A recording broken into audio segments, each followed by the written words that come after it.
რუსეთის მიერ დეპორტირებული 80-მდე უკრაინელი საქართველოს საზღვართან ეგრეთ წოდებულ ბუფერულ ზონაში. მას შემდეგ ჩარჩნენ, რაც მათ გატარებაზე მოლდოვამ უარი განაცხადა.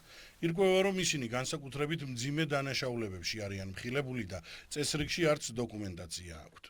Დაახლოებით 80 ადამიანზეა საუბარი. ეს პირები და მათი უმრავლესობა არიან განსაკუთრებით მძიმე დანაშაულებისთვის გასამართლებული. ზემოაღნიშნული პირები არც ფლობენ საზღვრისკვეთისთვის საჭირო დოკუმენტაციას.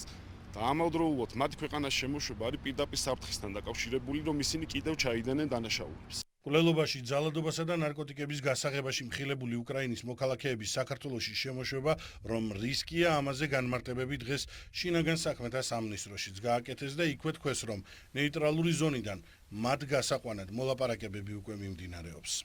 აქტიურ რეჟიმში მიმდინარეობს მოლაპარაკებები უკრაინული მხარის მხრიდან მოლდოვის რესპუბლიკასთან, ვინაიდან მოლდოვის რესპუბლიკის სახმელეთო საზღვრით არის შესაძლებელი დაბრუნება ამ პირების. შეჩერდა ეს პროცესი, როგორც ჩვენთვის ცნობილია და როგორც უკრაინული მხარი აცხადებს, მოლდოვური მხარი არის წინააღმდეგი, რომ გაატაროს ეს პირები, თუმცა გრძელდება მათთან მოლაპარაკებები.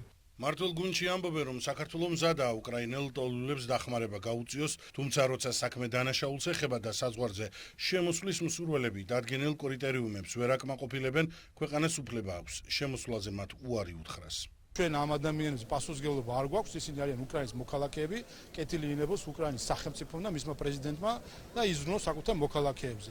ჩვენ ვზრუნავთ იმ უკრაინელებზე, რომელიც ტოლულის სტატუსით არიან საქართველოში.